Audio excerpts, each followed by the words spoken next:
इस सेशन में। तो सबसे पहले तो मैम को बहुत बहुत धन्यवाद। मैम के लिए मैं बताना चाहूंगी कि मैम ने साइकोलॉजी से एमए किया है, और हमारी जो लास्ट जो पिछली हमारी बुक थी, किताब थी, जिसका जीवन कौशल से जुड़ी हुई थी बच्चों पे, तो उसको वो भी मैम के ही द्वारा रचित है। तो इसलिए आज मैम चाहेंगी कि उस किताब के बारे में जिसके जिसके पास भी, रोजी जी और गीता जी, आप लोग के पास वो बुक होगी, तो उसके बारे में थोड़ा आप लोग फीडबैक भी दीजिएगा, और मैम के कुछ सवालों का जवाब भी दीजिएगा। और जैसा कि आज का हमारा विषय है चाइल्ड साइकोलॉजी एंड मोटिवेशन, तो उस पे हम चर्चा करेंगे मैम के साथ, स्वस्ति कीर्ति मैम के साथ। हम्म। मैम बहुत बहुत स्वागत है मैम। हाँ, पहले तो मैं स्नेहा जी का धन्यवाद करना चाहूंगी कि आपने मुझे इस योग्य समझा कि मैं इस फाउंडेशन के लिए एक विशेष योगदान दे सकती हूँ। और मैं इस फाउंडेशन का भी धन्यवाद देना चाहूंगी, और सभी ज्ञान दूत जो अभी उपस्थित हैं उन सबका धन्यवाद देना चाहूंगी कि उन्होंने अपना कीमती समय निकाला। और उन्होंने अपना कीमती समय निकाला ताकि मैं उनसे बात कर सकूं और उनसे सवाल कर सकूं। तो मैंने इस फाउंडेशन के लिए किताब लिखी है, उसका नाम कुशल बचपन है, और वो बच्चों के लिए ही है। और उसमें जीवन की सीख है, अलग अलग चीजें हैं जो बच्चों को सिंपल कॉन्सेप्ट में मुश्किल से मुश्किल चीजें समझाई गई हैं। और मैं आगे भी इस फाउंडेशन के लिए कुछ अच्छा, कुछ महत्वपूर्ण योगदान देना चाहती हूँ, और उसके लिए मुझे आप सबके सुझाव की जरूरत है। हम्म, तो यस मैं मैम। ये कहना। मैं चाहूंगी हमारे जो ज्ञान दूत हैं, आप लोग भी इसमें मैम का सहयोग दें, कि मैम आप लोग से जो भी, क्योंकि आप लोग अभी बच्चों को पढ़ा रहे हैं, तो डेली कुछ ना कुछ चीजें ऐसी आती होंगी, बच्चों के कुछ सवाल या कुछ आप लोग के सामने कुछ ऐसी चुनौतियां आती होंगी। तो आप लोग अपनी चीजें भी मैम से शेयर करिएगा, और मैम के कुछ प्रश्नों का उत्तर भी दीजिएगा। ठीक है। तो पहले मैं पूछना चाहूंगी कि आप सब लोग कुछ कुछ शेयर करना चाहेंगे कि बच्चों के साथ जब आप बात करते हैं या उनको पढ़ाते हैं, या बच्चों के साथ जब आप डील करते हैं तो आपको कौन कौन सी चुनौतियों का सामना करना पड़ता है? कोई बताना चाहेगा?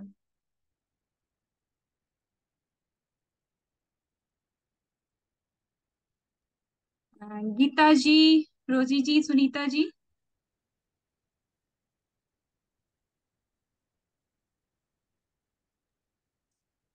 आवाज आ रही है ना आप सभी तक? Yes ma'am. तो कृपया मैम के प्रश्नों का उत्तर भी दीजिए आप लोग। हाँ, तो मेरा यही प्रश्न है कि आपको बच्चों के साथ जब कौन कौन सी चुनौतियों का सामना करना पड़ता है?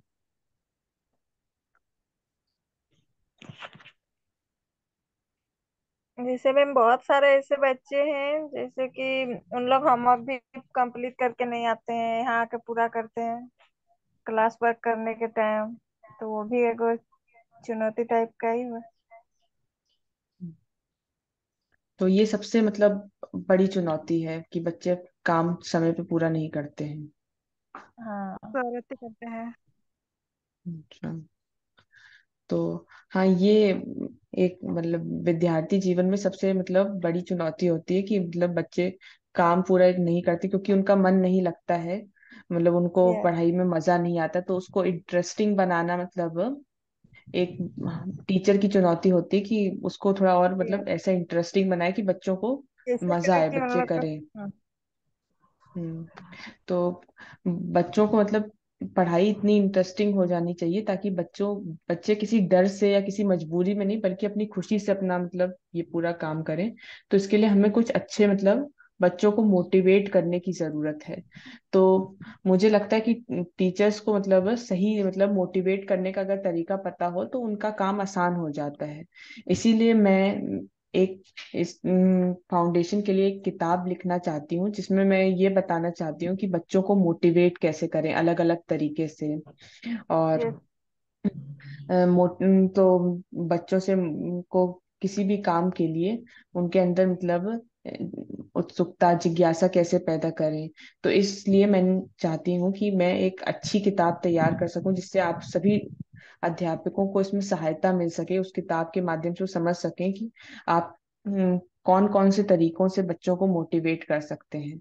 तो उस यस। किताब में मैं एक अच्छा मतलब अच्छी चीजें डाल सकूं, तो उसके लिए मुझे आपके सुझाव की, आपके आइडियाज की जरूरत है। तो पहले तो मैं ये बताना चाहूंगी कि मैंने मतलब इस किताब के लिए क्या क्या सोच रखा है, कि मैं पहले अलग अलग तरीके से कैसे मोटिवेट करें। तो पेरेंट्स को कैसे मोटिवेट करें ये डाल सकते हैं। एक कहानी के माध्यम से बच्चों को कैसे मोटिवेट करें, बच्चों को रिवॉर्ड्स, बच्चों को पुरस्कार देके छोटे छोटे कैसे मोटिवेट करें, बच्चों से सवाल करके, बच्चों को गेम्स खिला के पढ़ाई को इंटरेस्टिंग बना के कैसे मोटिवेट करें। तो ये अच्छे तरीके होते हैं बच्चों को मोटिवेट करने के। तो आपके यस। हिसाब से बच्चों को मोटिवेट करने के क्या क्या अच्छे तरीके हैं? आपको क्या लगता है कि किस तरीके से बच्चे सबसे ज्यादा मोटिवेट होते हैं? उन लोग तो खेल खेल में ही ज्यादा ही इंटरेस्ट लेते हैं। डेली बोलेंगे कि आधा घंटा खेल खिलाइए, होने अच्छा। से तो लिखेंगे, ऐसा बस। किस तरीके के खेल पसंद है? मतलब बाहर खेलने वाले या जो मतलब कमरे में बैठ के खेलते हैं वैसे वाले खेल पसंद आते हैं? बाहर हम लोग खेलने वाले भी पसंद आते हैं। कमरे में तो एक दो दिन होता है ना, कमरे में कितना करिए। अच्छा। नहीं मैम, तो वो बच्चे के इंटरेस्ट पे डिपेंड करता है। बहुत सारे बच्चे बच्चे होते हैं जिनको खेल कूद से रिलेटेड मतलब उछल कूद वाला ज्यादा पसंद है। बहुत सारे बच्चे होते हैं कि नहीं चलो हम लोग गोलाकार हाँ। बैठते हैं, बैठ के कुछ हम्म, हम लोग बैठे बैठे खेलते हैं, वैसे भी होते हैं। अच्छा, तो दोनों तरह के खेल होते हैं। यस बच्चों को मैम। उछल कूद वाले ज्यादा पसंद आते हैं लेकिन दोनों तरह के खेल बच्चे खेलते हैं। वो मुझे लगता है मैम, मैं भी कुछ शेयर करूंगी, बच्चों के नेचर पे भी डिपेंड करता होगा। जो बहुत ज्यादा यस। एक्स्ट्रा, हाँ, तो वो लोग बाहर खेलना, बच्चे। जैसे कुछ गर्ल्स हैं या कुछ तो थोड़े शांत बच्चे, वो घर इंडोर गेम घर में ही खेलना पसंद करते होंगे। अच्छा। हाँ।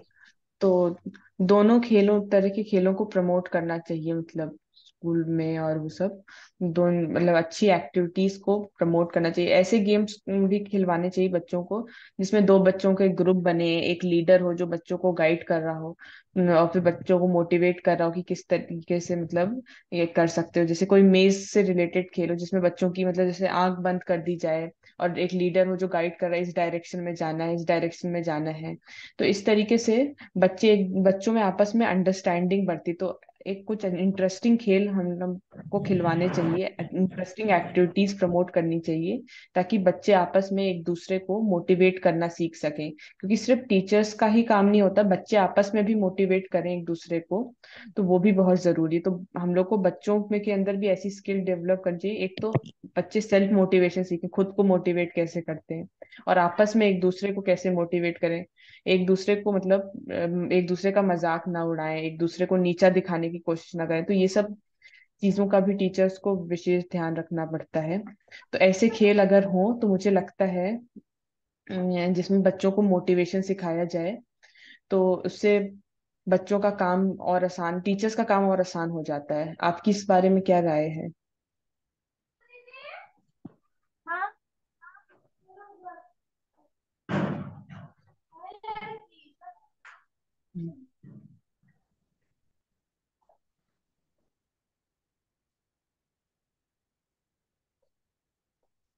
और मेरा एक और मानना है कि बच्चों के साथ साथ हमें मतलब पेरेंट्स के साथ भी टीचर्स को, बच्चों के जो पेरेंट्स हैं, पेरेंट टीचर मीटिंग हो तो उसमें पेरेंट्स को भी मोटिवेट करना चाहिए। टीचर्स को ये बताना चाहिए कि किस तरीके से वो घर पे भी बच्चों को पेरेंट्स मोटिवेट कर सकें, क्योंकि टीचर्स हर ज्ञान दूत हर वक्त साथ तो रहते नहीं है। तो जब बच्चे घर पे हों तो टीचर्स, पेरेंट्स कैसे, माँ बाप अपने बच्चों को कैसे मोटिवेट कर सकें, इस बात का भी ये तरीके भी टीचर्स सिखा सकें। ऐसा, इससे भी बच्चे काफी मोटिवेट होंगे। इस बारे यस में मैम। आपका क्या कहना है? यस मैम, ये तो आपने बहुत ही अच्छा कहा कि हर समय तो कोई भी टीचर नहीं रहता है। तो हमें पीटीएम करते वक्त उन बच्चों से, उनके पेरेंट्स से, उनके अभिभावक से जानना है कि कहाँ क्या परेशानी आ रही है, क्या बच्चा घर पे कैसे कैसे क्रियाएं, कैसे क्या बिहेव करता है, व्यवहार करता है। और रही बात जैसे होमवर्क नहीं करता है तो क्यों नहीं करता है, क्या करता है, घर जाते क्या करने लगता है, तो और क्या बताता है उसको, उसमें रुचि नहीं है या क्या है। तो टीचर का और पेरेंट्स का, दोनों का दोनों की आपस की अंडरस्टैंडिंग, उन दोनों लोग का आपस में जो संवाद हो, उससे काफी फर्क पड़ता है। कि हमें पता, हम बताते हैं, टीचर की ड्यूटी हो जाती है कि वो समय समय पे अवगत कराते रहें कि बच्चा आपका कैसा कर रहा है। और फिर हमें ये भी चाहिए उनको भी बोले कि वो भी आगे बताते रहें कि हमारा बच्चा ऐसे कर रहा है, तो पेरेंट्स भी ध्यान दें। तो दोनों को मिलके ही बच्चे को में सुधार लाया जा सकता है, उसमें जो भी उसको उसकी रुचि नहीं आ रही है, जो भी परेशानी हो रही है। तो समस्या, इस पे कोई कुछ अपनी राय देना चाहेगा? निर्मला जी, गीता जी, आज दीपू जी भी हमारे साथ जुड़ी हैं, Sunita ji,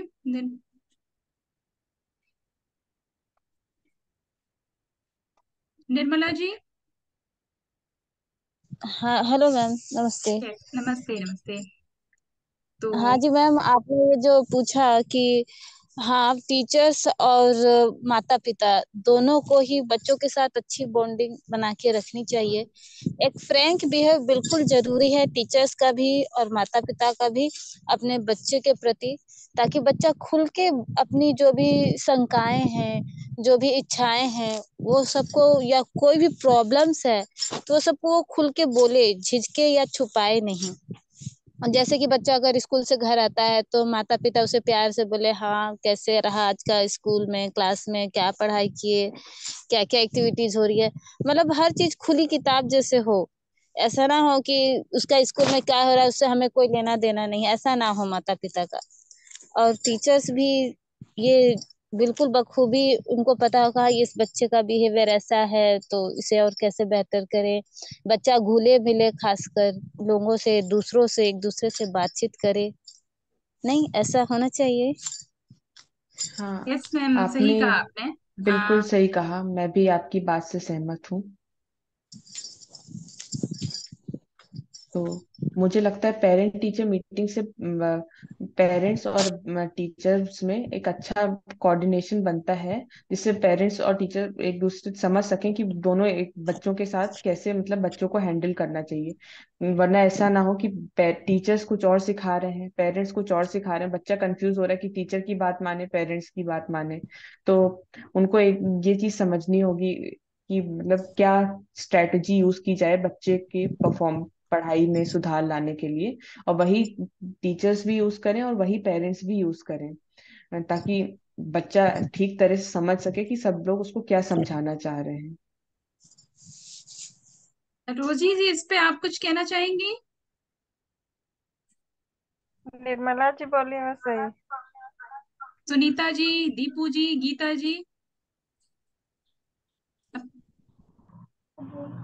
yes ma'am. Yes ma'am, उनकी बात से सहमत है मैम, मैम, बिल्कुल ये होना चाहिए। जैसे हम लोग फील्ड में भी चलते हैं ना, इधर उधर घूमते भी हैं, सभी बच्चे ऐसे अगल बगल के ही होते हैं। तो बच्चे तो होता है, बहुत सारे बच्चे हमारे साथ तो डर से या जो भी हो हमारे साथ अच्छे से पढ़ भी लेते हैं, लेकिन वही बच्चे अगर घर पे जाते हैं तो शायद पढ़ते नहीं हैं, या बहुत सारे पेरेंट्स को बच्चों को होमवर्क बनवाने में बहुत मेहनत करना पड़ता है, तो वो बच्चे माता लोग को या माँ पापा जो भी हैं उनको पढ़ने को लेके ज्यादा परेशान करते हैं घर में। तो हम लोग इधर उधर जाते हैं तो माँ पापा मिलते हैं तो बोलते हैं कि आप लोग डांटते क्यों नहीं है, ये तो घर में पढ़ता ही नहीं है। इस टाइप से भी बातें आती है, जबकि बच्चे तो क्लास में, बहुत सारे बच्चे ऐसे होते हैं कि क्लास में तो अच्छे से पढ़ लेते हैं, बट घर में जाते हैं तो वही बच्चे स्थिर माइंड से पढ़ते नहीं हैं। वो सब है, तो वो भी होना, उसके लिए पेरेंट्स जो मीटिंग्स है वो होना जरूरी है, पेरेंट्स के साथ टीचर लोग का। मैम और वो भी है जैसे कि टीचर फ्रेंकली रहे बच्चों के साथ, और साथ साथ पेरेंट्स भी फ्रेंकली रहे, ताकि जो भी प्रॉब्लम्स है बच्चों का वो टीचर को भी शेयर कर सके और अपने पेरेंट्स को भी। बच्चे बदमाशी करते हैं तो बहुत बार ऐसा होता है कि उनको डांट दिया जाता है, तो डांटने के बजाय उनसे प्यार से समझाया जाए तो उससे भी बच्चे अच्छा से कर सकते हैं। स्टडी के अलावा भी कुछ और भी बहुत बार ऐसा होता है कि फ्रेंड फ्रेंड में झगड़ा हो जाता है, तो उसे एक बच्चे को डांटा जा रहा है कि तुम ऐसा क्यों किया, तो वो जगह डांटने से बेटर है कि उनको समझाया जाए। Yes ma'am.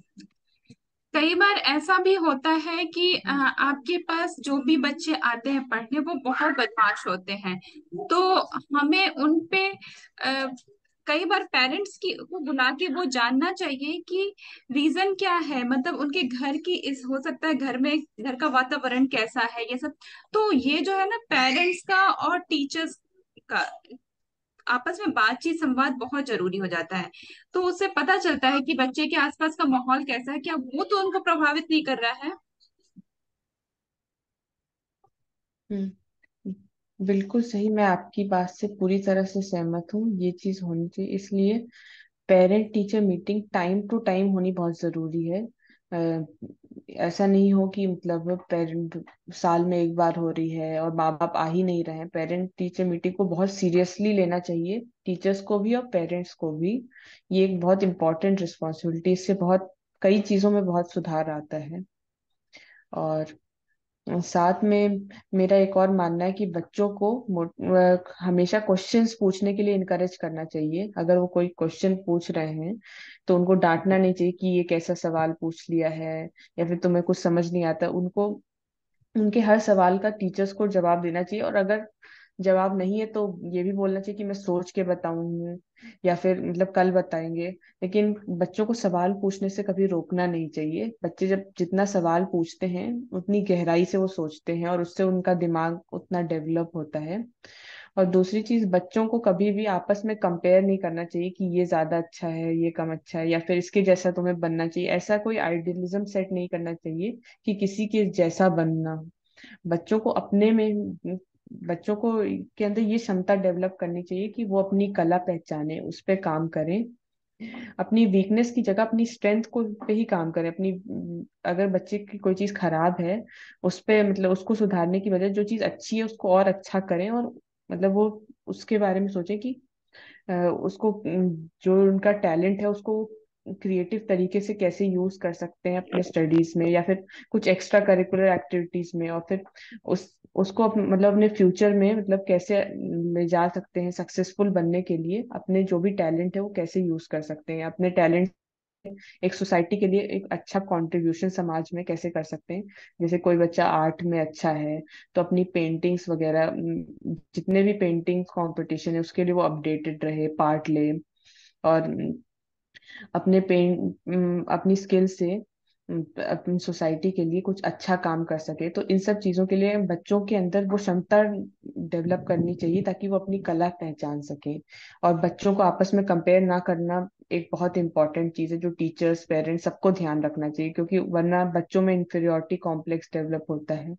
और बच्चे सोचते हैं कि वो ज्यादा अच्छा है, तो उस बच्चों के अंदर जेलेसी और कंपटीशन की फीलिंग होती, तो वो बहुत ही अनहेल्दी तरीका होता है जिससे बच्चे बाद में बहुत प्रॉब्लम फेस करते हैं। तो बच्चों के अंदर कभी कंपटीशन और कंपैरिजन वाली फीलिंग से उनको दूर रखना चाहिए।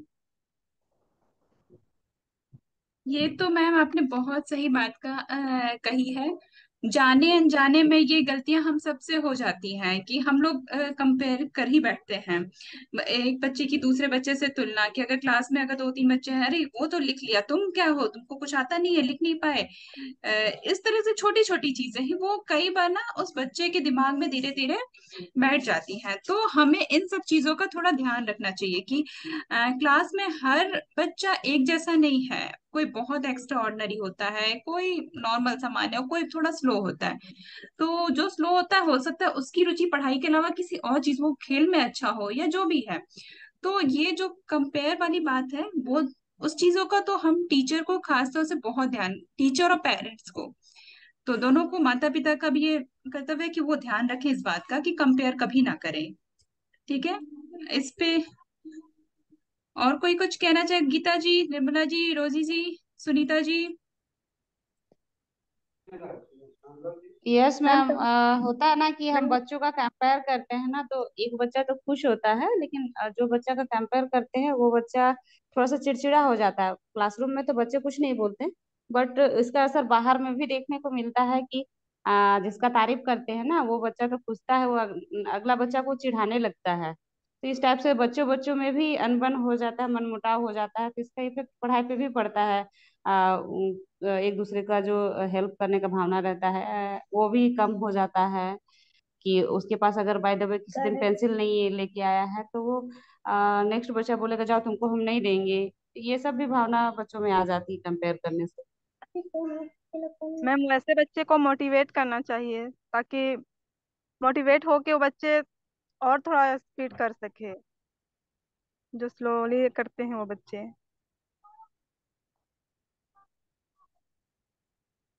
जैसे कुछ कुछ मोटिवेशनल स्टोरी भी होती है ना, कछुआ खरगोश की, कि देखो हाँ कछुआ धीरे धीरे चलते जीत गया था ना, तो इस तरह से उनको मोटिवेट करना चाहिए कि ऐसा नहीं है, कभी कोई चीज एंड नहीं होती है। ठीक है, तुम इस बार नहीं कर पाए, जीत नहीं पाए, अगली बार तुम्हारा चांस रहेगा। तो इस तरह से हमें कुछ कुछ ऐसी प्रेरणा वाली स्टोरीज, कहानियां भी सुनानी चाहिए बच्चों को। हाँ, ये बात आपने बिल्कुल सही कही। मुझे भी लगता है कि कहानियों से बच्चे मोटिवेट होते हैं। तो ऐसे हीरोज या फिर ऐसे लोग की कहानी, जैसे खरगोश कछुए की, या तो एनिमल्स के थ्रू, या तो कोई रियल लाइफ स्टोरीज सुनाए जो बच्चों को अंदर से मोटिवेट करे कि हर कोई मतलब अच्छा कर सकता है। और ऐसा नहीं है कि जो इंसान जैसे सक्सेसफुल बना है वो हमेशा से ही एकदम जीनियस पैदा हुआ और हर चीज में अच्छा है। बहुत सारे, जैसे आइंस्टाइन की भी स्टोरी सुना सकते हैं। बहुत सारे जो भी सक्सेसफुल लोग हैं उन्होंने बहुत सारे फेलियर्स देखे अपनी जिंदगी में, बहुत सारे उतार चढ़ाव देखे, उसके बाद सक्सेसफुल बने हैं। तो ऐसा नहीं कि जो इंसान सक्सेसफुल होता है वो हर चीज में परफेक्ट होता है, उसमें कोई गलती नहीं होती। तो आप ऐसे लोगों की कहानी सुना सकते हैं जिससे बच्चों को लगे कि अ, जो सफलता मतलब आम लोग को मिल सकती है। ऐसा नहीं कि उसके लिए आप कोई बहुत अलग मतलब एकदम परफेक्ट आदमी, जीनियस जो पैदा होता है वही सक्सेसफुल बनता है। कोई भी अगर मतलब ठान ले और कोशिश करे और अपनी कला पे काम करे, तो वो सक्सेसफुल बन सकता है। ये चीज बच्चों को कहानियों के माध्यम से सीखने को मिलेगा।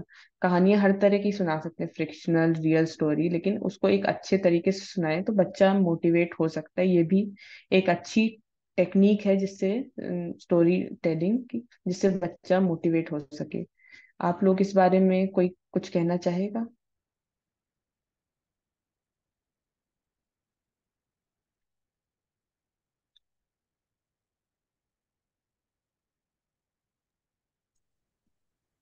दीपू जी, आप कुछ कहना चाहेंगी? आपकी एक बार भी आवाज नहीं सुनाई दी। आप तक आवाज हमारी पहुंच रही है ना? जी मैम। ठीक है, तो आप भी कुछ बताएं, आपके पास भी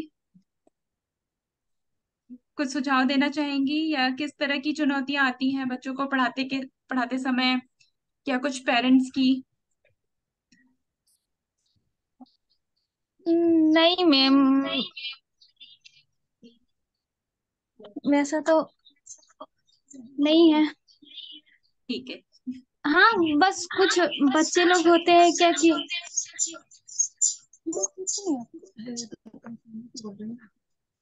कि किसी किसी को कुछ जल्दी समझ में नहीं आता।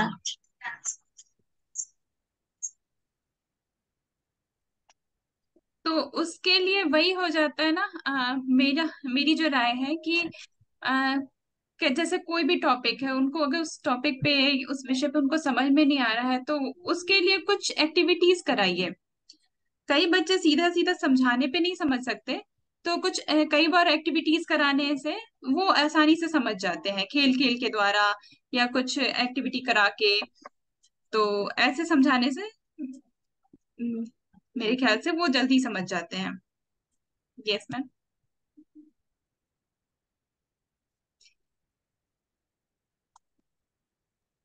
जी मैम।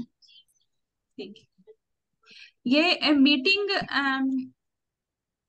8 मिनट में डिस्कनेक्ट हो जाएगी, तो आज का सेशन एक ही सेशन रखेंगे। हमारा आज का मुख्य यही था कि इस पे चर्चा। तो इस समय के दौरान आप लोग के मन में जो भी सवाल आ रहे हैं, कृपया मैम से जरूर पूछें, या कुछ तरह की कुछ ऐसी चीजें जो बच्चों से रिलेटेड है, बच्चों से संबंधित या अभिभावक से, तो आप मैम से जरूर पूछें।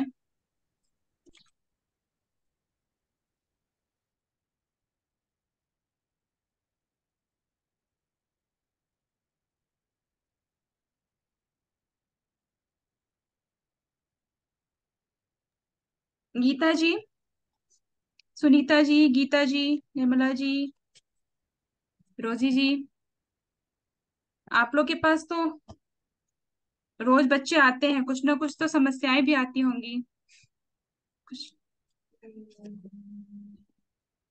यस मैम, वही है कि हमारे इधर थोड़ा सा चुनौती और ही हो जाता है कि बच्चे लोग के जैसे बेसिक जानकारी जो होता है, जैसे बहुत सारे बच्चे ऐसे भी आते हैं ना कि 6 स्टैंडर्ड पहुंच गए हैं, बट उन लोग को छोटा छोटा जो लेटर होता है या शब्द होता है वो भी नहीं आता है।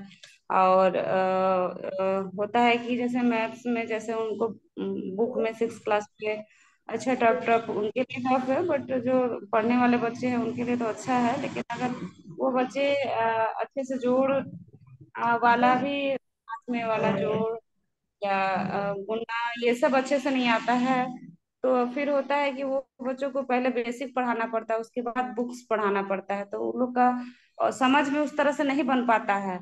तो वही थोड़ा सा मेरे यहाँ खासकर मेरे बच्चे के साथ जो होता है चुनौती वही है कि बच्चे सिलेबस से बहुत ही पीछे हैं।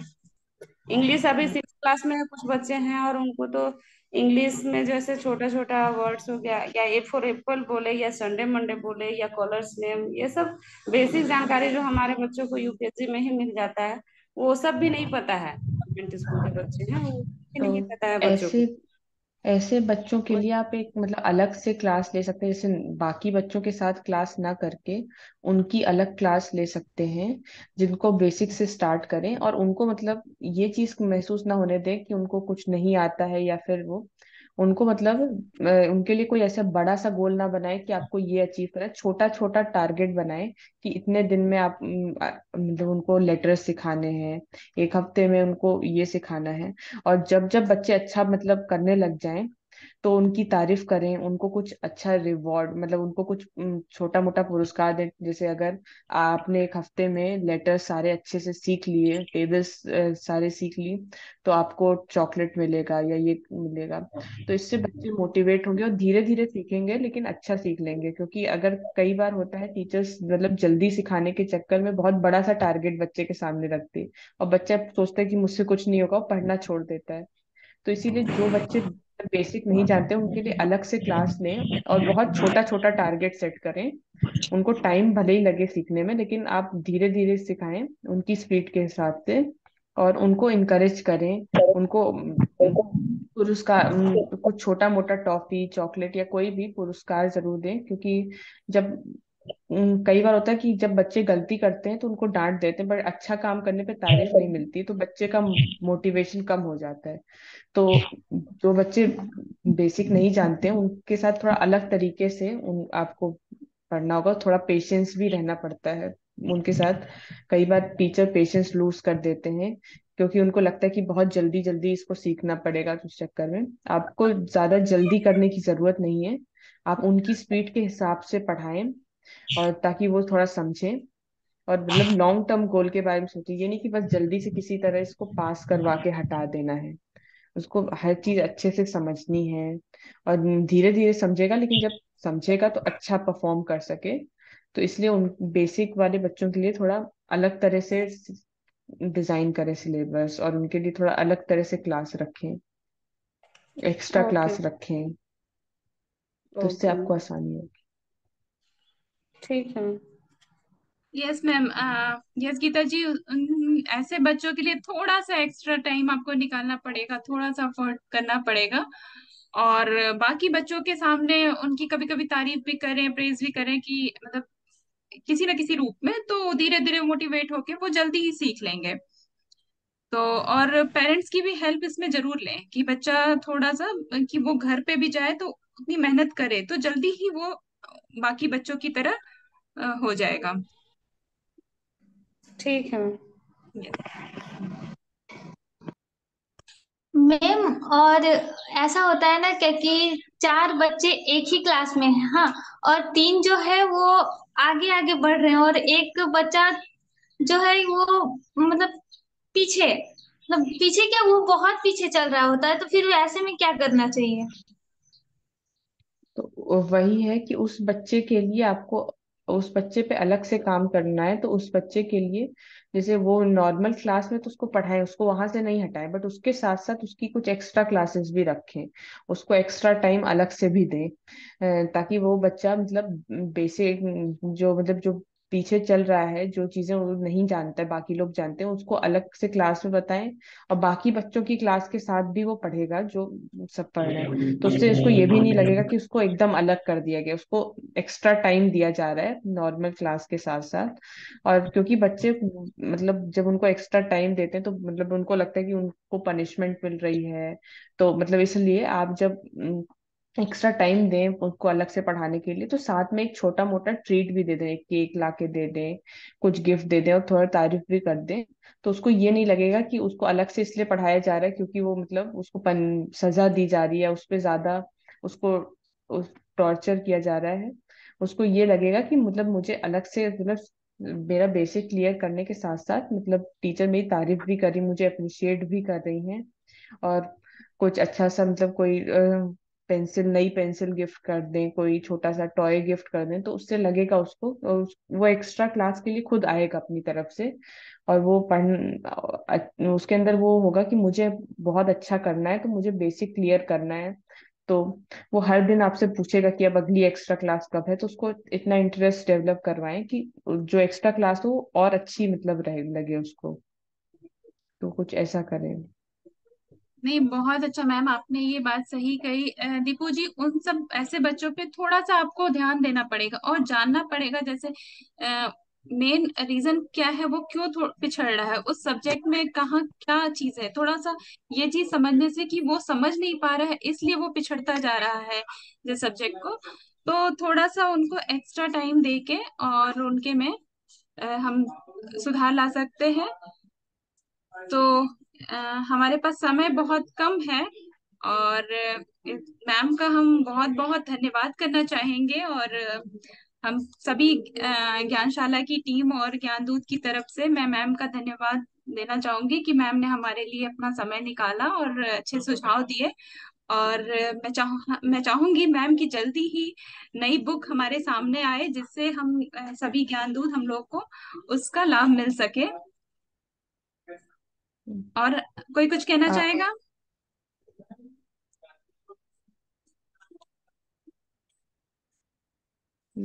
मैं आप सबको मैम, धन्यवाद कहना चाहूंगी कि आपने अपना समय निकाला, और थैंक यू अम, मैम। और आपने मुझे मतलब मेरी मतलब मेरे सुझाव को समझा।